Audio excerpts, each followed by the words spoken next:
तो गीता में जो मुख्य थीम्स और मुख्य जो कॉन्सेप्ट भगवान कृष्ण बताते हैं उनके बारे में मैं चर्चा करते जाऊंगा। तो ये क्लास बहुत लगभग 1-2 साल पूरा जाएगा एवरी वीक अगर हम करेंगे तो, इसमें क्योंकि बहुत सारे थीम्स है गीता में अलग अलग, जिस पर हम विस्तार से हर वीक चर्चा करेंगे।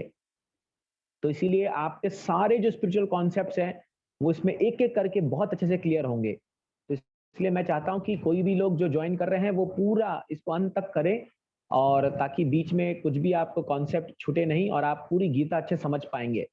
तो हम वर्स बाय वर्स नहीं जा करके हम थीम वाइज जाएंगे। तो पहला क्लास में मैंने बताया था the spirit of Bhagavad Gita. तो आप जैसा कि जानते हैं कि भगवत गीता भगवान कृष्ण ने अर्जुना को कही थी 700 श्लोक में 5000 साल पहले कुरुक्षेत्र के मैदान पर। और भगवान खुद कहते हैं कि भक्तों सी में सखा चेती, हे अर्जुना आप मेरे इस गीता के ज्ञान को समझ पा रहे हैं क्योंकि आप मेरे भक्त हो और आप मेरे सखा हो, इसलिए रहस्यमि एतत् उत्तमम। तो आप जो है मेरे इस रहस्य को समझ सकते हो क्योंकि आप जो है मेरे भक्त हो।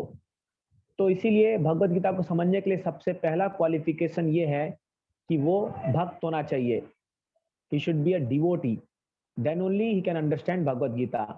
कोई भी अपने स्कॉलरशिप से, अपने पोजीशन से, अपने इंटेलिजेंस से भगवत गीता को समझ नहीं सकता। तो मैंने आपको स्टोरी बताई थी कैसे अर्जुना और दुर्योधन भगवान के पास जाते हैं और अर्जुना भगवान को चुनते हैं न कि उनकी सेना को। और कैसे जब चैतन्य महाप्रभु साउथ इंडिया में जाते हैं तो वो ब्राह्मणा जो जिसको पढ़ना लिखना नहीं आता था लेकिन अपने गुरु के आदेश से वो गीता को पढ़ता था और उसकी आंखों से आंसू आते थे। तो भगवान चैतन्य महाप्रभु ने पूछा कि आपकी आंखों से आंसू क्यों आ रहे हैं? तो उसने कहा कि जब भी मैं गीता कवर पे देखता हूँ तो मैं देखता हूँ कि वो अखिल ब्रह्मांड नायक जो तीनों लोकों के मालिक हैं वो कैसे अपने भक्त के लिए एक सारथी तक बनने को तैयार है। तो इसीलिए मुझे जो है बहुत ही इसको देख करके मेरे आंखों में आंसू आते हैं कि भगवान इतने भक्त वत्सल है कि वो अपने भक्तों के लिए ये तुच्छ सेवा भी करने के लिए तैयार हो जाते हैं। तो इसीलिए जो है गीता चैतन्य महाप्रभु ने उस ब्राह्मण को गले लगा लिया और कहा कि यदि किसी ने गीता का मर्म समझा है तो वो तुम हो, क्योंकि तुमने इसके सार को समझ लिया है। आज हम एक विशेष एक विशेष टॉपिक पर चर्चा करने वाले हैं, वो है हमें गीता क्यों पढ़नी चाहिए। सबसे पहला प्रश्न उठता है कि ठीक है आप हमें गीता समझा रहे हैं, गीता पढ़ने के लिए कह रहे हैं, लेकिन क्या हमारे जीवन में गीता रेलेवेंट है और क्यों हमें गीता को पढ़ना चाहिए? कोई भी व्यक्ति जब आप किसी को बोलोगे गीता पढ़ो तो वो आपको ये प्रश्न पूछेगा कि मैं क्यों पढ़ूं गीता। आप कोई भी किताब पढ़ते हैं, कोई भी चीज, तो उसके पहले उसका एक लक्ष्य होता है, उसका एक गोल होता है कि हमें क्यों गीता पढ़नी चाहिए। तो इसीलिए वो लक्ष्य को जानना भी बहुत जरूरी है। और खास करके हम जब बाहर लोगों से डील करते हैं तो गीता क्यों महत्वपूर्ण हमारे जीवन में वो जानना बहुत जरूरी है। तो महाभारत में एक श्लोक आता है जिसमें कहा गया है, आहार निद्रा भय मैथुनम च सामान्य एतत् पशुभि नरानाम। आहार, निद्रा, भय और मैथुन, ये चार चीज जो है एक पशु और एक मनुष्य में समान है। क्या चार चीज है? आहार, ईटिंग, भोजन करना, निद्रा, स्लीपिंग, सोना, भय, फियर, अपने आप को दूसरे कोई भी हानिकारक चीज से बचाना, प्रोटेक्ट करना, और मैथुन, संभोग करना, बच्चे उत्पन्न करना। ये चार चीज एक पशु और एक नरानाम, एक मनुष्य में समान होते हैं। सामान्य एतत् पशुभिर नरानाम। तो अभी आप देखोगे चाहे कोई भी व्यक्ति हो जो पूरे दुनिया में जो है वो ये चार चीजों में लगा हुआ है। कोई भी आप एक्टिविटी को पकड़ लो पूरे दुनिया में, हम कुछ भी कर रहे हैं तो वो घूम फिर के ये चार चीजों में जो है घूम फिर के आ जाती है। सोना, खाना पीना, सोना, मैथुन करना और अपने आप की रक्षा करना। कुछ भी, चाहे वो व्यक्ति घर बना रहा है, चाहे बिजनेस कर रहा है, कोई भी कार्य कर रहा है, वो ब्रॉडली ये चार चीज में क्लासिफाई हो जाती है। तो आप बताएंगे हम मनुष्य जो हैं वो फिर कैसे इनसे बढ़ करके हुए? हम मनुष्य जो हैं उनमें ऐसा क्या खास है जो ये चार जो ये पशु है इनसे हम बढ़कर हैं। आप देखोगे कभी भी जब हम रास्ते में चलते हैं तो हम जब किसी कुत्ते बिल्ली को देखते हैं या किसी गाय को जाते देखते हैं तो कहीं ना कहीं हम समझते हैं और हम हमारे मन में ये हम कन्विंस्ड हैं कि हम इनसे तो बढ़कर हैं, हम इनसे तो श्रेष्ठ हैं। ऐसा सबके फीलिंग मन में फीलिंग आता है ना।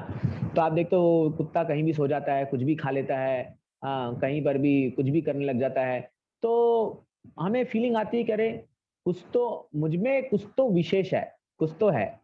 शास्त्र भी कहता है यस हम सब में विशेष चीज है। वो विशेष क्या है? धर्मो ही तेसाम अधिको विशेषो धर्मेना हीना पशुभीर समानाम।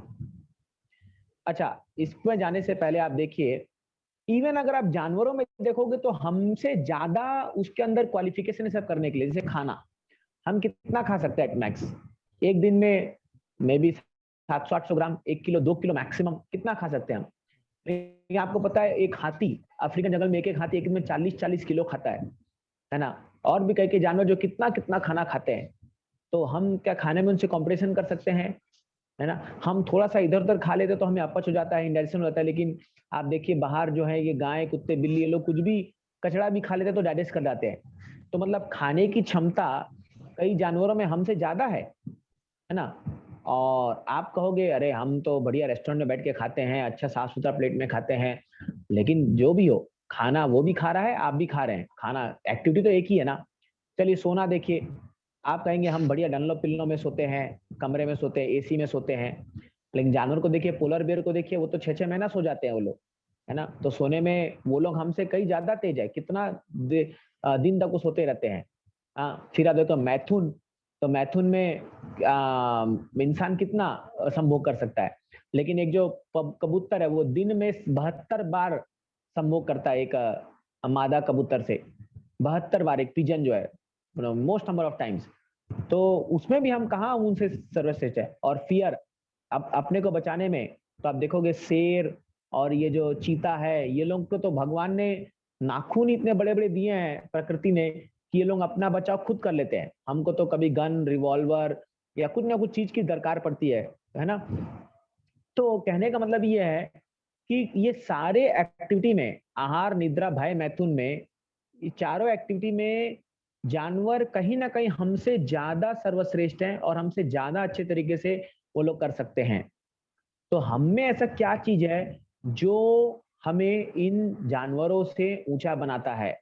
वो है धर्मो ही तेसाम अधिको विशेषो।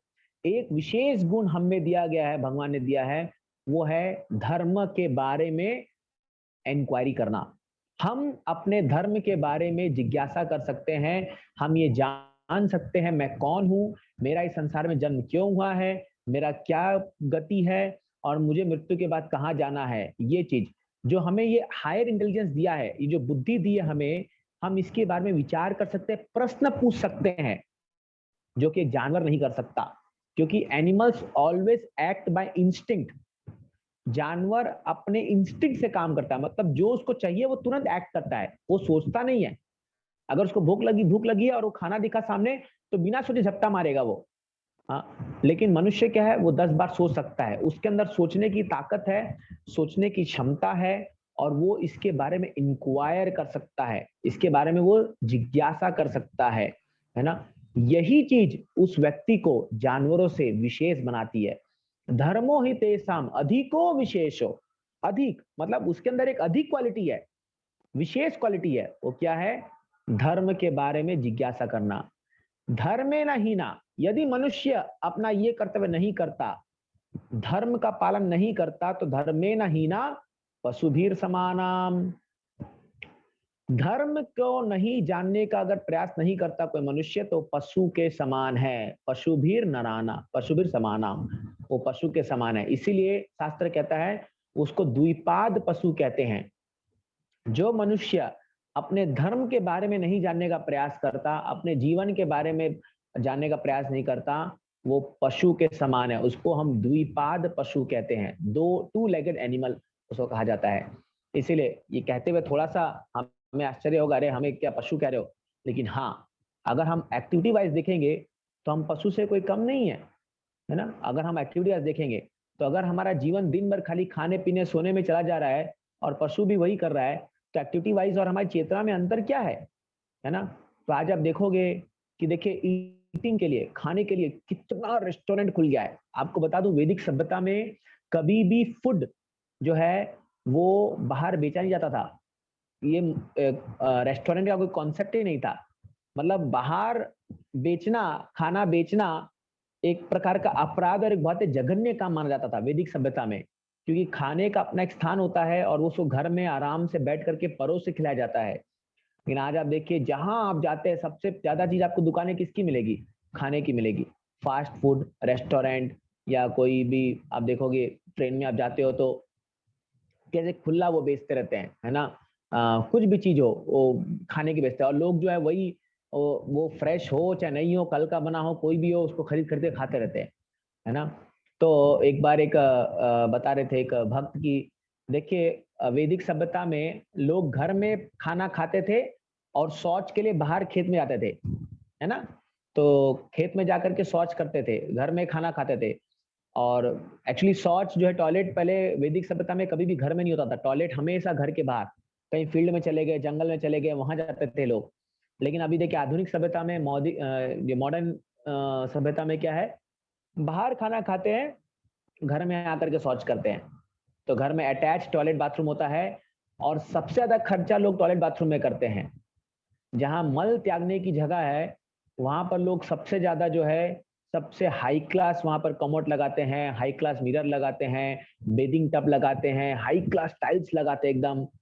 तो सबसे ज्यादा खर्चा वो लोग अपने बाथरूम में करते हैं, जो कि सबसे जघन्य जगह है, जो कि सबसे गंदा जगह है, जहां तुरंत जा करके जो है तुरंत बाहर भाग के आना चाहिए करने बाद। लेकिन वहां लोग एक एक घंटा बिताते रहते हैं, बाथटब में लेटे रहेंगे। हाँ, कई बार तो मैंने ऐसे भी लोगों को देखा है जो जिनको प्रेशर ही नहीं आता वॉशरूम जाने के लिए, उनको पेपर पढ़ना पड़ता है, तो जा करके बैठे रहेंगे पेपर पढ़ते रहेंगे, है ना।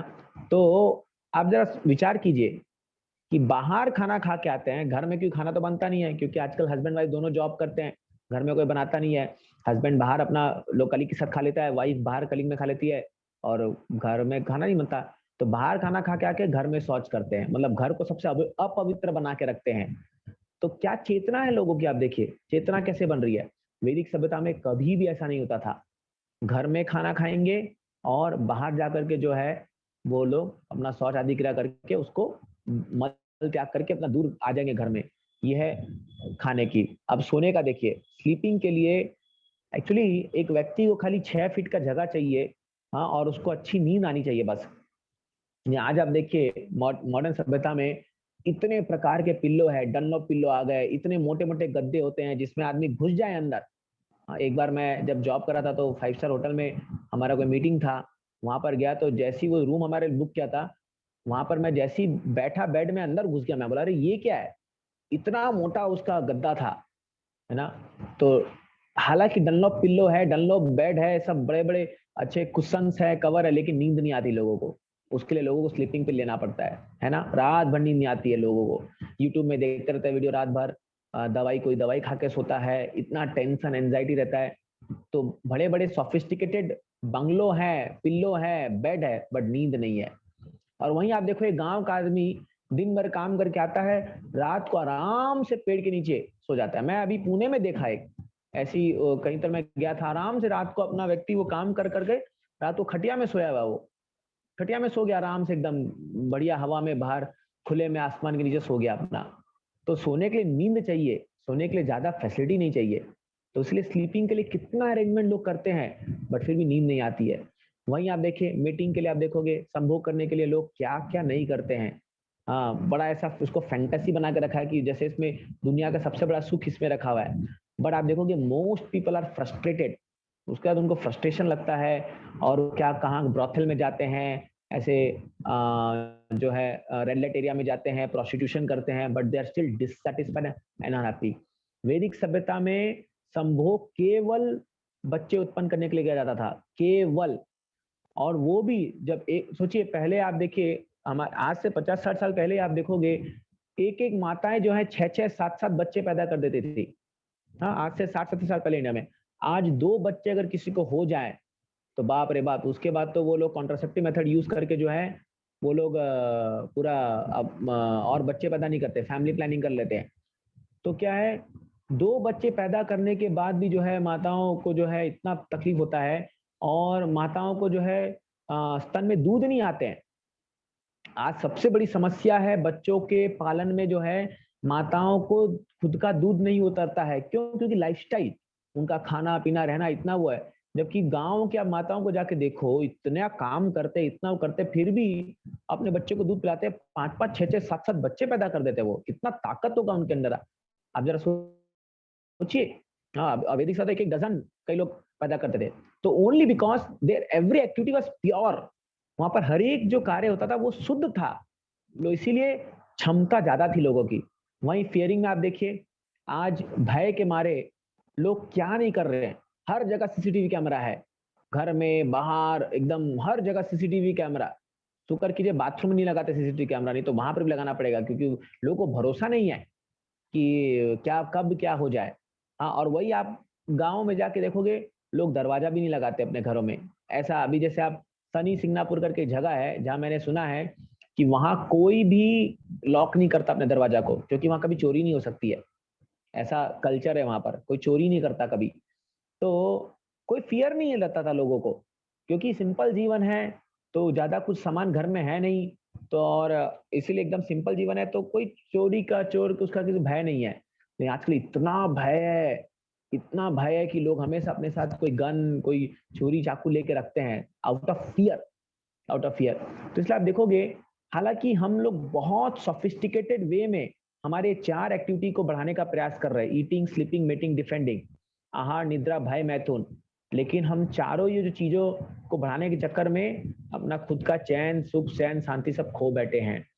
इसलिए शास्त्र कहता है, जब तक व्यक्ति इन चीजों पर केवल अपना फोकस करता रहेगा और अपने असली धर्म को जानने का प्रयास नहीं करेगा, जो कि उसका धर्म है भगवान के बारे में जानना, अपने आत्मा के बारे में जानना और अपने जीवन का लक्ष्य को जानना, तो जब तक वो संतुष्ट प्राप्त नहीं कर सकता। वो पशु के समान है, वो पशु के समान है।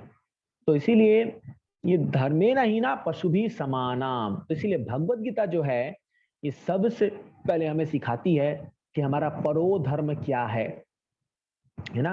परो धर्म, एक होता है अपर धर्म, एक होता है परो धर्म। तो परो धर्म जो है हमारा कॉन्स्टिट्यूशनल पोजीशन, जो हमारे आत्मा के संबंधित है, और एक है हमारा जो है वो है हमारा कंडीशनल पोजीशन, कंडीशनल ड्यूटी। 2 चीज होती है, कंडीशनल, कॉन्स्टिट्यूशनल। कंडीशनल मतलब आपके शरीर से संबंधित लोग, जो हमारे रिश्तेदार, हमारा जॉब, घर, सब कुछ ये हमारे कंडीशनल है, क्योंकि हम ये कंडीशनड है। हम जिस घर में जन्म ले लिए उनके प्रति हमारी कुछ कंडीशनिंग है। और इसलिए मैं क्वेश्चंस को लास्ट में आंसर करूंगा आफ्टर द क्लास। तो जो हमारी कंडीशंस होती है उसको हमें पालन करना पड़ता है, वो हमारे शरीर से संबंधित है। और हमारी जो कॉन्स्टिट्यूशनल ड्यूटी है वो है हमारे आत्मा संबंधित है। तो कई बार क्या होता है, लोग केवल कंडीशनल ड्यूटी को फॉलो करते करते करते करते इतने व्यस्त हो जाते हैं कि वो अपने कॉन्स्टिट्यूशनल पोजीशन पे कभी ध्यान नहीं देते हैं, अपने आत्मा पे कभी ध्यान नहीं देते। और यही कारण है लोग जो है बहुत ही नाखुश रहते हैं। इसलिए बोलते हैं स्माइलिंग फेसेस क्राइंग हार्ट्स। तो बाहर से सुख भले ही वो खुशी दिख रहा हो, लेकिन अंदर से उसका हृदय रो रहा है। क्यों? क्योंकि जैसे मछली है, उसको आप जल से बाहर निकाल दो, चाहे उसको बढ़िया सिगरेट, बियर वर कुछ भी दे दो, बढ़िया से बढ़िया फैसिलिटी दे दो उसको, तो खुश नहीं रह पाएगी। उसके लिए एक ही चीज जरूरी है, वो है उसको पानी में डाल दो।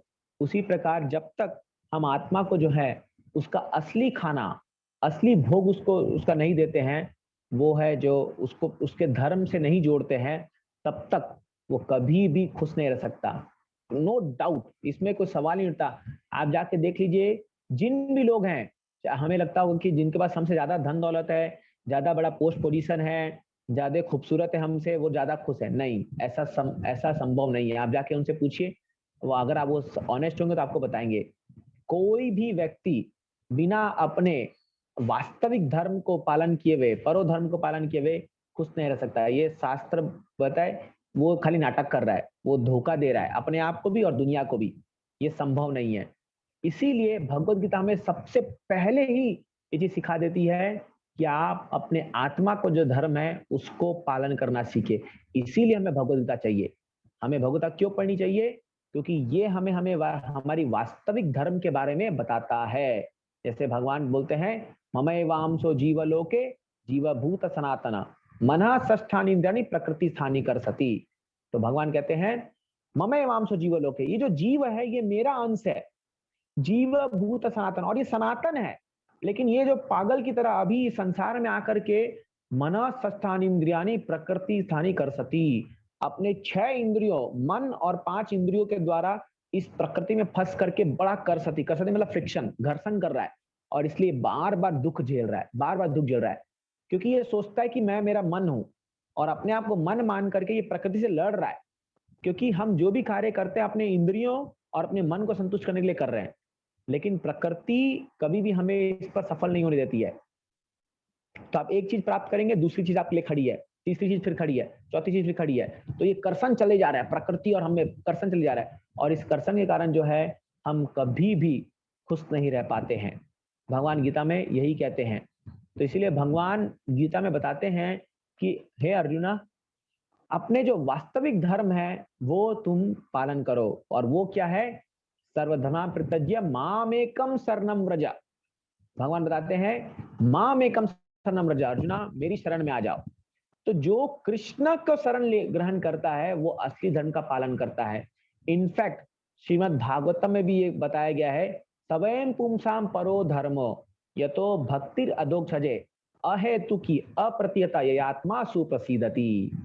कब एक आत्मा को सुप्रसिद्धि होगा, कब उसको संपूर्ण संतुष्टि प्राप्त होगा? सवै पुंसाम परो धर्मो, एक पुंसाम मतलब मनुष्य का परो धर्म क्या है? यतो भक्तिर अधोक्षजे, अधोक्षजे मतलब कृष्ण का नाम है अधोक्षजे। अधोक्षजा, अक्षजा, जिसको कोई भी अक्षर से समझा नहीं जा सकता, वो है अधोक्षजा ना। तो हिंदी भाषा में अ और ख, ये दो के बीच में सारे और लेटर्स आते हैं। तो अक्षजा मतलब सारे वर्ड जो है मिलकर ये अक्षजा के बीच में आते हैं, जैसे A to Z के बीच में ही सारे वर्ड आते हैं। तो अधोक्षजा मतलब ऐसा पुरुष जो इन भौतिक वर्ड के से डिस्क्राइब नहीं किया जा सकता। अधोक्षजा, जिनको भौतिक इंद्रियों से कभी समझा नहीं जा सकता, उनको कहते हैं अधोक्षजा, और वो है भगवान श्री कृष्ण। ऐसे अधोक्षजा की भक्ति जो है वो है परो धर्म। सवै पुंसाम परो धर्म यतो भक्ति अधोक्षजे। कैसी भक्ति करनी? अभी अहेतुकी, अप्रतिहता, अहेतुकी, बिना कोई हित के, बिना कोई मांग, बिना कोई इच्छा, बिना कोई भौतिक इच्छा के, अहेतुकी, अप्रतिहता, बिना रुकावट के, कोई रोक नहीं सकता। जिस प्रकार गंगा हिमालय से उतरती है गंगोत्री से और सीधा बे ऑफ बंगाल तक जाती है, बीच में कितने ही पड़ा हुआ है, रुकती नहीं हो कभी, उसी प्रकार अप्रतिहता, बिना रुकावट के, ऐसे अधोक्षज की जो भक्ति करेगा, यह आत्मा सुप्रसिद्धति, उसकी आत्मा संपूर्ण रूपेणा प्रसिद्धति, संतुष्ट हो जाएगी। यही उपाय है संतुष्टि प्राप्त करने का, ये भागवतम। क्योंकि देखिए गीता जो बताती है, भागवतम उसको ऑल एलाबोरेट में समझाता है। इसलिए गीता के सारे जो ज्ञान है वो आपको भागवतम में भी मिलेंगे। भागवतम उसको सपोर्ट करता है, गीता के पूरे ज्ञान को। तो इसीलिए हम लोगों को अपने इस परो धर्म को जानने के लिए भगवत गीता को पढ़ना चाहिए, और जितना हम गीता को पढ़ेंगे हम अपने जो है ये ज्ञान से हम जो है अवगत होंगे और अपने धर्म को जानेंगे, अपने आत्मा को जानेंगे। क्योंकि मनुष्य जीवन बहुत स्पेशल है। फर्स्ट रीजन है we should understand, try to read Bhagavad Gita, because human form of life is very very very special and rare, very rare. Prahlad Maharaj भी ये बात तो कहते हैं, कौमारम आचरेत प्राज्ञो धर्मान भागवताम इहा दुर्लभम मानुषम जन्म तदपि अध्रुवम अर्थदम। एक मनुष्य को चाहिए कि 5 साल की उम्र से भागवत धर्म को प्रैक्टिस करना शुरू कर दे, भागवत धर्म को पालन करना शुरू कर दे। क्यों? दुर्लभम मानुषम जन्म, ये मनुष्य जन्म बहुत दुर्लभ है। 84 लाख योनि घूमने के बाद आपको मनुष्य जन्म मिला है, और ये अध्रुवम अर्थदम, हालांकि क्षण भंगुर है लेकिन इसका बहुत वैल्यू है। ये कभी भी खत्म हो सकता है, कोई नहीं जानता, कभी भी खत्म हो सकता है ये मनुष्य जीवन, लेकिन अर्थदम बहुत बहुत वैल्यूएबल है ये। इसीलिए मनुष्य जन्म को वेस्ट नहीं करना है। ये ह्यूमन लाइफ, ये मत सोचिए कि हमें बार बार मनुष्य जन्म मिलेगा, नहीं, ऐसा नहीं है। अपने कर्म और इच्छा के अनुसार हमें अगला जन्म कोई जानवर का भी मिल सकता है, इसलिए ये मौका हाथ से नहीं खोना चाहिए। तो इसलिए जो लोग भी सिंसियर एस्पिरेंट है वो लोग गीता को क्यों पढ़ते हैं?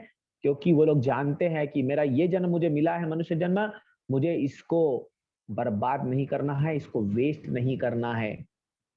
ये फर्स्ट रीजन है। सेकंड रीजन हम क्यों गीता पढ़ना चाहिए हमें, to make permanent solution to the problems of life.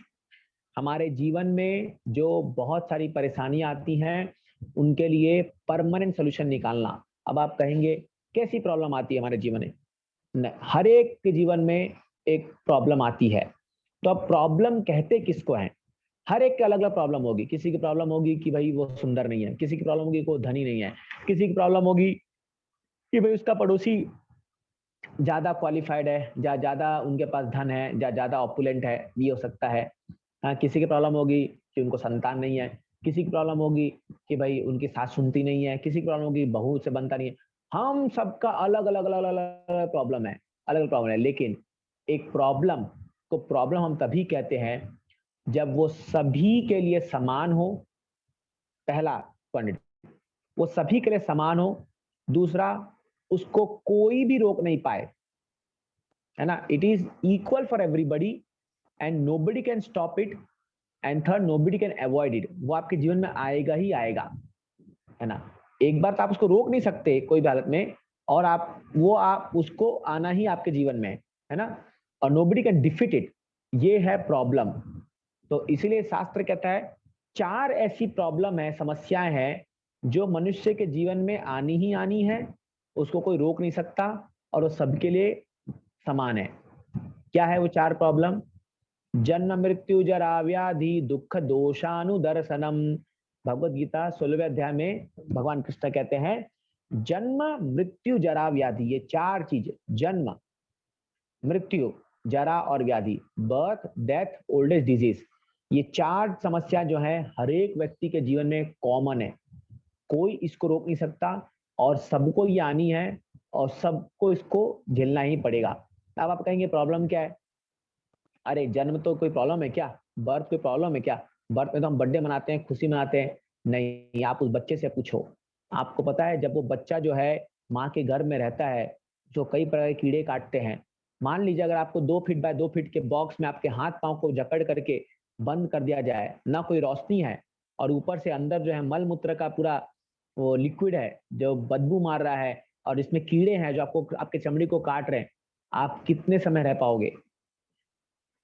ऐसा साइंटिफिकली प्रूवन है कि जो यातना एक बच्चा माँ के गर्भ में सहता है, वो यातना अगर एक आम इंसान को 5 सेकंड के लिए भी आ जाए तो वो शरीर छोड़ देगा, वो उसकी मृत्यु हो जाएगी। इतना भयंकर होता है ये पेन, जन्म का पेन। इसीलिए शंकराचार्य जी ने कहा है पुनरपि जननम पुनरपि मरणम पुनरपि जननी जठरे शयनम, यही संसारे बहु दुस्तारे कृपया पाहे पारे पाहे मुरारे। पुनरपि जन्नम पुनरपि जननी जठरे शयनम, बार बार मुझे जन्म लेना पड़ रहा है, बार बार मरना पड़ रहा है, बार बार जननी के जठरे, जननी मतलब माँ के घर में मुझे बार बार आना पड़ रहा है, और इतनी यातना को झेलना पड़ रहा है। हे भगवान, हे मुरारी, प्लीज मुझे पार कर दो, मुझे इस जन्म मृत्यु के चक्कर से पार कर दो, पार कर दो। क्योंकि जन्म बहुत पेनफुल है। तभी तो बच्चा जब बाहर निकलता है चीख चीख के रोता है। वो एक्चुअली माँ के गर्भ में जब बच्चा रहता है तो भक्तियों ठाकुर लिखते हैं, वो प्रार्थना करता है भगवान से, हे भगवान इस बार मुझे बचा दो, प्लीज इस बार मुझे इससे निकाल दो। मैं आपको हाथ जोड़ के प्रार्थना करता हूँ कि मैं आपकी भक्ति करके और इस संसार के सारे नियम को पालन करके इस चक्कर से बाहर निकल जाऊंगा, प्लीज मुझे इस बार बचा दो। और जैसे ही बाहर निकलता है तो अरे happy birthday to you, mummy papa एक और सब घर वर आकर के वो फिर माए में फंस जाता है। ऐसा फंस जाता है कि पूरा जिंदगी पार हो जाता है। वो कभी सोचता नहीं है कि अरे अभी मैंने क्या प्रार्थना किया था। फिर जब तकलीफ आती है तब वो प्रार्थना करता है। ये है जन्म। मृत्यु, मृत्यु ये मत सोचे कि मर गया सब खत्म हो गया। कई लोग सोचते हैं कि अभी सुसाइड कर लेंगे सब खत्म हो गया। नहीं, ऐसा नहीं है। सुसाइड करने पर पहली बात तो गीता कहती है उसको भूत बनना पड़ता है, क्योंकि जो आपका बैलेंस जीवन है प्रकृति के अनुसार वो आपको एक सूक्ष्म शरीर में आपको बिताना पड़ेगा। तो जैसे हमारा स्थूल शरीर है, उसके अंदर हमारा सूक्ष्म शरीर है, मन बुद्धि अहंकार। तो जो लोग सुसाइड करते हैं वो लोग को सूक्ष्म शरीर मिलता है, स्थूल शरीर नहीं मिलता। तो हालांकि उनकी उनकी इच्छा है कि मुझे रसगुल्ला खाना है, मुझे ये करना है वो करना है, लेकिन उनका शरीर ही नहीं है। मान लीजिए आपके रसगुल्ला खाने की इच्छा है, आपके पास जीभ ही नहीं है, हाथ ही नहीं है, क्या पकड़ोगे और कैसे खाओगे, टेस्ट कैसे करोगे? तो वो फिर भूत के रूप में किसी दूसरे के शरीर में घुस करके अपनी इच्छा पूरी करता है। ये है भूत। ये सुसाइड के बाद होता है। तो मृत्यु बहुत बहुत बहुत दर्दनाक है। ऐसा कहते हैं कि कई हजार भिक्षु जब एक बार काटते हैं जितना होता है, उसमें मृत्यु का पेन होता है, क्योंकि आत्मा शरीर छोड़ती नहीं है। इतना मृत्यु में समय में दर्द होता है। तो और इतना पेन होता है कि आदमी मेंटली डिरेंज हो जाता है, उसका पूरा मेंटल डिसबैलेंस हो जाता है, और डिसबैलेंस की वजह से वो भूल जाता है सब कुछ, क्या हुआ था मेरे साथ पिछले। इसलिए नेक्स्ट बर्थ लेता है तो उसको कुछ याद नहीं रहता। कई स्पेशल केस होते हैं जहां पर उसको पुनर्जन्म का याद, पूर्व जन्म का याद होता है, लेकिन बहुत बहुत बहुत पेनफुल है। Birth, death, then old age, बुढ़ापा का क्या कहना। बुढ़ापा में झुर्रियां आ जाती हैं, दांत गिर जाते हैं, आंख से कुछ दिखता नहीं है, डाइजेशन प्रॉब्लम प्रॉपर नहीं होता है, घुटनों में दर्द रहता है। जरा आप सोचिए, और एक बुढ़ापा में कितनी बड़ी समस्या रहती है। आदमी बूढ़ा है, बेड पर लेटा हुआ है, कर रहा है रात भर, लेकिन जो बच्चे बहू लोग हैं वो लोग को टाइम नहीं है देखने के लिए, या कोई ध्यान। आजकल तो ओल्ड एज होम में फेंक देते ठा करके माँ बाप को, और वो बेचारा वो वेट करता है भगवान मृत्यु क्यों ना आ जाए, इससे अच्छा तो मैं मर जाता तो अच्छा होता था। इतना पेन वो सहता है। जब तक हम उस एज में नहीं आएंगे तब तक हम लोगों को पता नहीं होगा। जो लोग हम लोग यंग हैं वो पता नहीं है कि क्या तकलीफ होती है उस समय। कांस्टेंट पेन, कांस्टेंट शरीर में पेन रहता है, कांस्टेंट। जरा इमेजिन करके देखिए आप, कांस्टेंट शरीर में दर्द हो रहा है, कोई उपाय नहीं, कुछ नहीं कर सकते, रात को नींद नहीं आ रही है। कितना कितना बड़ा तकलीफ है ये जीवन का। और हम लोग जो है, आप अगर अपने बूढ़े ग्रैंड मदर फादर को देखे होंगे तो आप जान सकते हो। ये सोच करके मुझे बड़ा अजीब लगता है कि क्या होगा उस समय।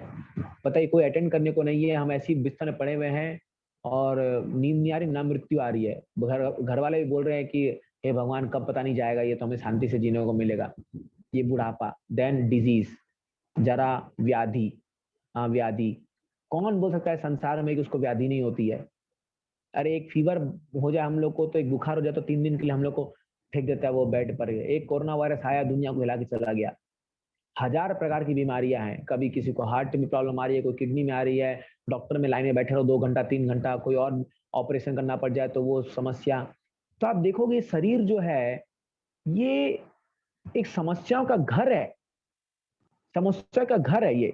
इसमें जन्म मृत्यु जरा व्याधि ये बार बार आती रहती है, लेकिन हम लोग कभी भी इसको सोचते नहीं है कि अरे, हम सोचते हैं शरीर बहुत एंजॉयबल है। हाँ मानता हूँ शरीर में हमें सुख मिलता है, आनंद आता है, लेकिन आप उतना ही देखोगे तो बहुत दुख है, बहुत कष्ट का साधन है। अब आप बोलेंगे अरे प्रभु जी आप बहुत पेसिमिस्टिक है, आप तो नकारात्मक सोच रहे हैं, पॉजिटिव सोचिए। कई लोग ये बोलते हैं ऑलवेज थिंक पॉजिटिव। यस, हम कितना ही पॉजिटिव सोच ले, we are not trying to become pessimistic but we are trying to become realistic. आप कितना ही पॉजिटिव सोच लो, क्या बुढ़ापा रोक सकते हो? आप कितना ही पॉजिटिव सोच लो, क्या मृत्यु रोक सकते हो? क्या आप अपनी व्याधि रोक सकते हो? ये चीजों को रोका नहीं जा सकता है अगर खाली पॉजिटिव सोचने से। मान लीजिए हमको लूज मोशन हो रहा है और हम बोले थिंक पॉजिटिव, सकारात्मक सोचो। अरे नहीं ठीक होगा वो, क्योंकि शरीर में गड़बड़ आई है, उसके लिए दवाई लेना पड़ेगा, ट्रीटमेंट देना पड़ेगा उसको, है ना? तो इसीलिए हम लोगों को रियलिस्टिक वे में सोचना है। नहीं, ये सब समस्या हमारे जीवन में आने वाली, इसका परमानेंट सॉल्यूशन क्या है? हम पैचअप सॉल्यूशन या टेम्पररी सॉल्यूशन तो निकाल सकते हैं, लेकिन इसका परमानेंट सॉल्यूशन क्या है वो हमें ढूंढना पड़ेगा। और ये परमानेंट सॉल्यूशन भगवान बताते हैं भगवत गीता में।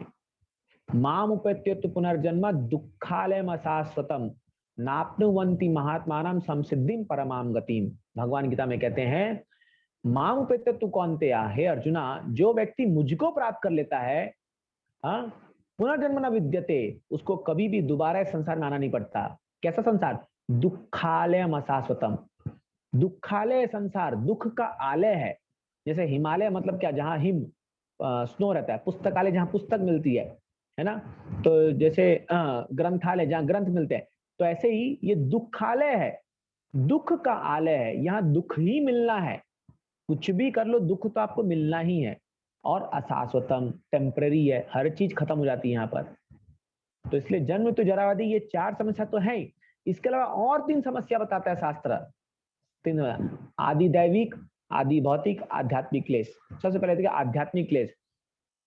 हालांकि आप कितना ही प्रयास करो संसार में सुख रहने का, हमारा शरीर और हमारा मन हमें कष्ट देगा।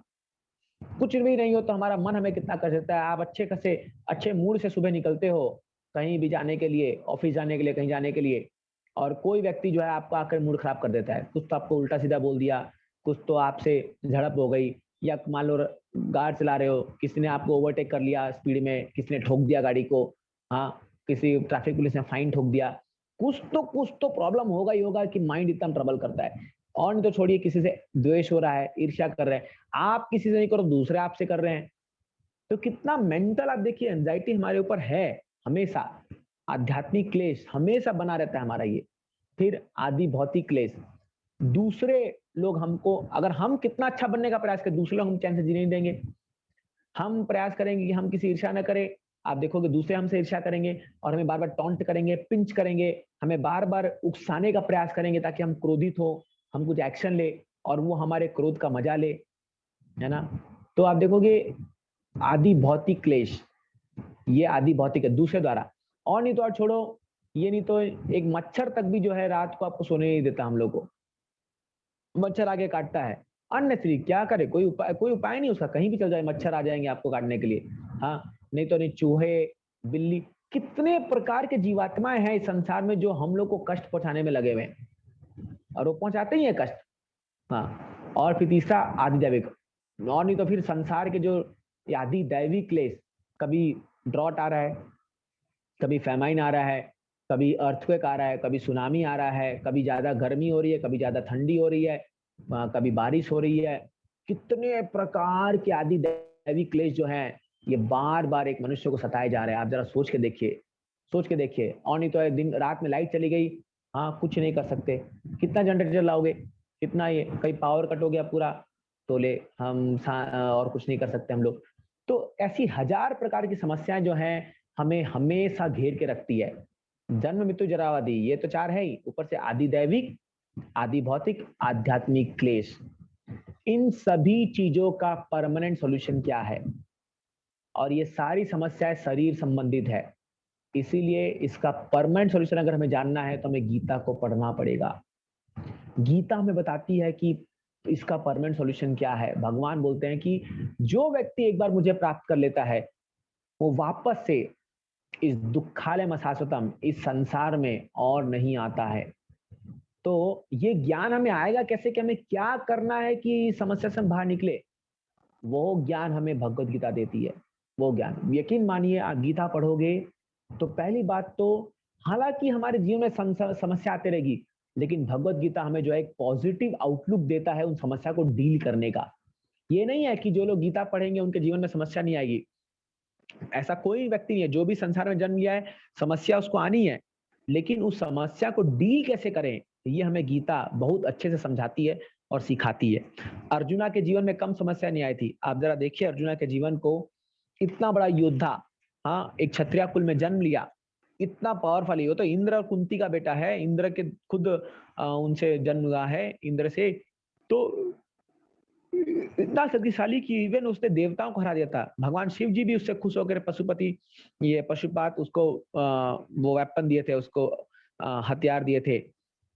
और द्रोणाचार्य उसको गुरु, मिलिट्री आर्ट में सबसे एक्सपर्ट। सब चीज होने के बाद भी जो है, आप देखिए कुरुक्षेत्र के युद्ध में हताश होकर बेचारा पड़ जाता है, और उसके पास कोई उपाय नहीं है। अपना जो गांडीवा धनुष है उसको घेर देता है, बोलता है मुझसे युद्ध नहीं होगा, पूरा हताश हो जाता है। तो जीवन में कब किसके क्या सिचुएशन आ जाए जहां पर हमें हताश का सामना करना पड़े, कोई बता नहीं सकता, कोई जान नहीं सकता। उस समय गीता काम में आती है। उस समय जब भगवान भगवत गीता कहते हैं, तब वो लोगों को जागरूक करते हैं, बताते हैं कि नहीं, जीवन का बड़ा लक्ष्य है, आगे बढ़ो। और देखिए वही केवल 45 मिनट में भगवान ने भगवत सुनाई उसको, 700 श्लोक। और वही अर्जुना जो पहले बोला था कि मुझसे युद्ध नहीं होगा, 700 श्लोक सुनने के बाद बोलता है, करिष्य वचनम दवा नष्ट मोह स्मृति लब्ध्वा तत्प्रसादात। हे भगवान, आपके कृपा से आज मेरा जो स्मृति है वो वापस आ गया है, और मेरा मोह नष्ट हो गया है। आप जो कहेंगे मैं वो करने को तैयार हूँ। नष्ट मोह स्मृति लब्ध्वा तत्प्रसादात करिष्य वचनम तवा, आप जो कहेंगे मैं करने को तैयार हूँ। इतना एक्साइटेड हो जाता है, इतना युद्ध, इतना शक्ति उसके अंदर आ जाती है कि वो अकेले पूरा युद्ध को जीतने के लिए तैयार हो जाता है। क्यों? केवल 45 मिनट गीता सुनने से। तो अगर हम ये गीता को पढ़ेंगे अपने जीवन में, तो क्या हमारे अंदर ये उत्साह नहीं आएगा हमारे जीवन में कठिनाइयों को डील करते हुए आगे बढ़ने का, प्रोग्रेसिव लाइफ में आगे बढ़ने का, और इन सभी सॉल्यूशन को निकालते हुए हम अपने जीवन में लक्ष्य की ओर आगे बढ़ते हैं। और हम अंत लक्ष्य यही है हमारा कि इन सभी समस्याओं का हम परमानेंट सॉल्यूशन एक दिन निकाल के भगवत प्राप्ति कर सकते हैं। और भगवान प्राप्ति करने पर जो हमें सुख और उसका अनुभूति होगा, उसका कोई तुलना नहीं है, उसकी कोई तुलना नहीं है जो सुख। तो इसीलिए ये परमानेंट सॉल्यूशन अगर हमें निकालना है तो हमें गीता को रेगुलरली पढ़ना पड़ेगा। बड़े बड़े कवि, बड़े बड़े फिलोसोफर्स, बड़े बड़े जो ऋषिगण मुनिगण, ये लोग ने गीता का, ऋषि लोगों ने साथ लिया है। क्योंकि गीता जो है वो कभी भी भौतिक प्लेटफॉर्म में बात नहीं करती है। हालांकि गीता के कई श्लोक जो है अगर हम फॉलो करेंगे तो हमें भौतिक जीवन में बहुत सपोर्ट देती है, बहुत हमें आपको वो सहायता देगी, जो कि हम आगे चर्चा करेंगे। लेकिन गीता का मूल उद्देश्य जो है वो हमें इस भौतिक प्लेटफॉर्म से ऊपर उठ करके आध्यात्मिक जीवन में जीने के लिए प्रेरणा देती है। और आध्यात्मिक जीवन में जी करके हम जो है इन भौतिक समस्याओं के हमेशा ऊपर रह सकते हैं। जैसे अगर मान लीजिए अगर एक समुद्र में बहुत तूफान आ रहा है, तो जो लोग डाइविंग करते हैं वो लोग लेयर के ऊपर चलते हैं, वो लोग जो लहर आती है उसके ऊपर वो लोग डाइव करते हैं। तो इसलिए उनको लहर कुछ कर नहीं पाती है। और जो नीचे रहेंगे उनको तो लहर ऐसा पछाड़ मारेगी कि वो कुछ कर ही नहीं पाएगा। तो इसीलिए जो लोग गीता पढ़ते हैं वो लोग समस्याओं के ऊपर डाइव करते हैं, इसलिए समस्या उनको छू नहीं पाती है। समस्या आती है लेकिन समस्या उनको अफेक्ट नहीं कर पाती है, उनको जो है उनसे ज्यादा प्रभाव नहीं कर पाती है समस्या। ये गीता पढ़ने का एक बहुत बड़ा एडवांटेज है, बहुत बड़ा बेनिफिट है। इसीलिए जो है हमें लाइफ का परमानेंट सॉल्यूशन निकालना है और हमें गीता ये पढ़ना चाहिए। तो इसलिए आज मैंने आपको ये 2 कारण बताए क्यों हमें गीता पढ़ना चाहिए। एक है मनुष्य जीवन बहुत रेयर है, ये कभी भी खत्म हो सकता है, और ये जानवरों की तुलना में श्रेष्ठ है, क्योंकि हम आहार निद्रा भय मैथुन से ऊपर उठ करके हम परो धर्म की ओर आगे बढ़ रहे हैं। और वो जानना हमारा कर्तव्य है इस मनुष्य जीवन में। अगर वो कोई नहीं जानता है तो वो पशु के समान होता है। ये पहला कारण। और दूसरा कारण है कि जो भी समस्या हमारे जीवन में आ रही है हम उसका परमानेंट सॉल्यूशन ढूंढ रहे हैं, है ना। तो भले कोई व्यक्ति टेम्पररी सॉल्यूशन ढूंढ करे, कितनी सुविधा क्यों ना कर ले, कितना ही वो क्यों ना कर ले, वो जो है उसको वो उसका परमानेंट सॉल्यूशन नहीं निकाल सकता। किसी के पास भी जन्म तो जरा व्याधि का कोई सॉल्यूशन नहीं है, चाहे कोई साइंटिस्ट कितना ही बड़ा हो जाए, कितना हो जाए। अब इस कोरोना काल ने दिखा दिया दुनिया को कि एक छोटा सा वायरस भगवान के द्वारा भेजा हुआ क्या हाहाकार मचा सकता है। तो ये तो छोटा सा वायरस है, सोचिए भगवान की प्रकृति में और ऐसे कितने जीव है जो क्या क्या नहीं कर सकते हैं हम लोग साथ। तो इसीलिए परमानेंट सॉल्यूशन अगर हमें ढूंढना है तो हमें आध्यात्मिक स्तर पे जाना होगा, स्पिरिचुअल प्लेटफॉर्म में हमें काम करना होगा, और वो हमें गीता जो है बखूबी सिखाती है। इसलिए तो मैं अभी यहाँ पर विराम दूंगा, बिकॉज मैं चाहता हूँ कुछ समय हम प्रश्नोत्तर के लिए भी दें। तो अगर आप लोग का कोई प्रश्न है तो आप अपने आप को अनम्यूट करके पूछ सकते हैं। सबसे पहला प्रश्न इसमें आया था वैष्णवी मेस्ता जी की ओर से। Hare Krishna, is maya really tries us to take away from Krishna by giving sukh and dukh. तो इनका प्रश्न है कि क्या माया हमें कृष्णा से दूर ले जाने का प्रयास कर रही है सुख और दुख दे करके। देखिए माया जो है, माया भी वैष्णवी है, माया भी भगवान की ही भक्त है, जिसको हम दुर्गा देवी कहते हैं। तो ये माया का थैंकलेस जॉब है। एक्चुअली माया हमें कष्ट नहीं देती है, हम कष्ट और भोग रहे हैं वो हमारे कर्मों के अनुसार। सुख और दुख हमारे कर्मों के अनुसार है। माया तो केवल एक एजेंट है, जैसे जेल कीपर होता है। तो जो कैदी जैसा काम किया उसको वैसी पनिशमेंट मिलती है, और जेल कीपर जो है खाली उस कैदी को जो है सजा देता है, जो सरकार ने नियत किया है वो सजा उसको देना है बस उसको। और जब कैदी सुधर जाता है तो जेल कीपर उसको बाहर निकाल करके वापस भेज देता है। उसी प्रकार हम लोग जो है अपने कर्मानुसार हम जो कर्म किए उसका जो भी फल आना है वो माया एक एजेंट है, वो देती है। लेकिन माया हमें टेस्ट कब करती है, माया का और एक काम है, वो हमें हमें परखती है कि क्या हम रियली कृष्णा चाहते हैं। क्योंकि माया चाहती है कि भगवान के पास शुद्ध भक्त लोग ही जाएं, शुद्ध होकर के जाएं, इसलिए वो हमें टेस्ट लेती है कि क्या हम प्यूरिफाई परफेक्टली हुए हैं कि नहीं हुए। अगर नहीं होते तो हमें वो तरह तरह के ऑब्स्टेकल भेजती है और हमें एक एक ऑब्स्टेकल को पार करना पड़ता है। जैसे आप एक एक एग्जाम को पार करते करते, हाँ पहले हम 12th पास करते हैं, फिर ग्रेजुएशन, फिर पोस्ट ग्रेजुएशन, तो एक एक पड़ाव आता है। तो ये बात भी है कि माया उतना ही टेस्ट देगी जितना हम पार कर सकते हैं, उससे ज्यादा नहीं देती है। तो जैसे जितना जो क्लास में रहता है उतना का ही पेपर आता है। अगर कोई व्यक्ति 7 में है तो उसको 7 का ही पेपर आएगा, 9th या 10th का पेपर नहीं है उसको देना पड़ेगा। उसी प्रकार हमें भी उतना ही टेस्ट आएगा जितना हम सक्षम है, और अगर हम सिंसियर रहेंगे उसको पार करेंगे तो फिर नेक्स्ट टेस्ट, नेक्स्ट पड़ाव, ऐसे कर